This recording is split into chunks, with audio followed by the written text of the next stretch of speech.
Burmin found Maria Gavrilovna by the pond, under a willow tree, with a book in her hands and in a white dress, a veritable heroine out of a novel.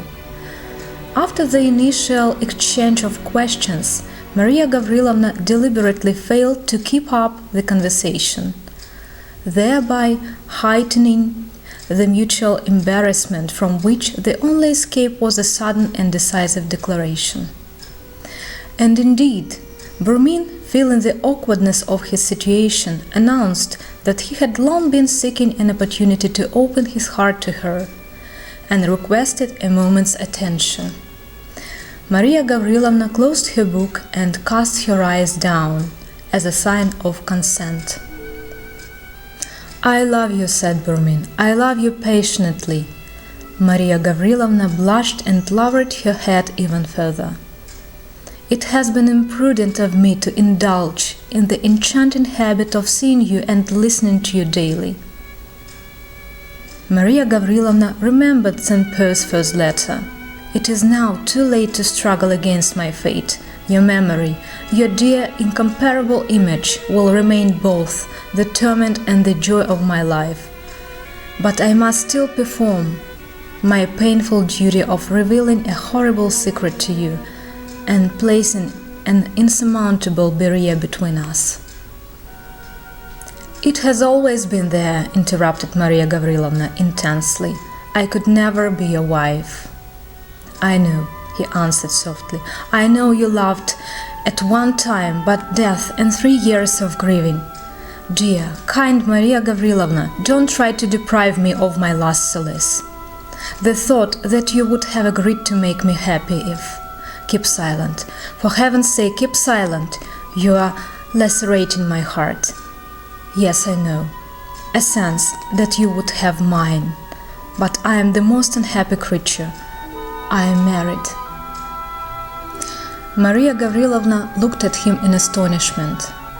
"I am married," continued Burmin. "I have been married for close to 4 years, and I don't know who my wife is, where she is, and whether I am ever to meet her."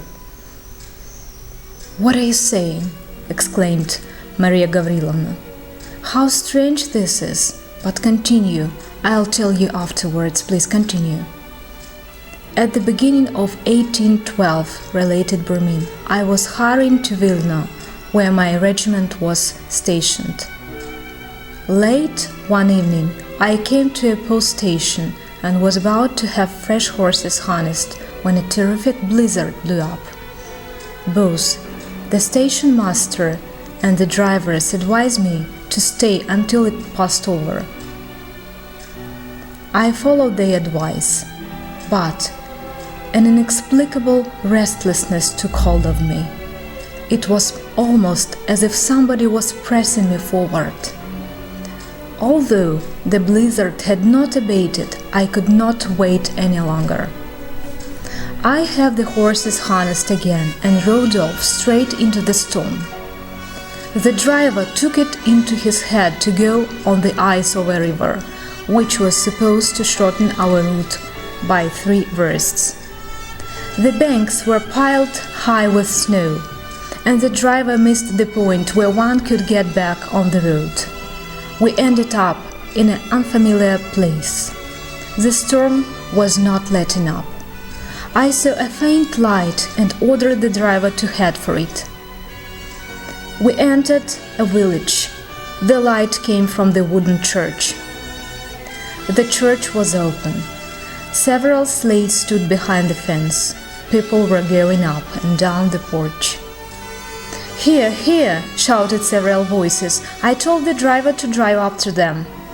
"For God's sake, where have you been?" somebody said to me. "Your bride has fainted. The priest doesn't know what to do. We were just about ready to go back home. Get out quickly." I jumped out of the sleigh without a word and entered the church, which was dimly lit by 2 or 3 candles. A girl was sitting on the bench in a dark corner of the church. Another one was rubbing her temples. "Thank God," said the second one. "You have at last arrived. You've nearly killed the young mistress." The old priest came up to me with the question, "Do you wish me to begin?"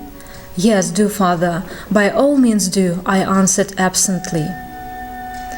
They lifted up the girl. She seemed quite pretty to me. Inexplicable, unexcusable recklessness. I stood by her before the lectern. The priest was in a hurry. The 3 men and the maid supported the bride, and were busy only with her. We were married. "Kiss each other," we were told. My wife turned her pale face toward me. I wanted to kiss her. She shrieked, "Oh, that's not him! It's not him!" and collapsed unconscious.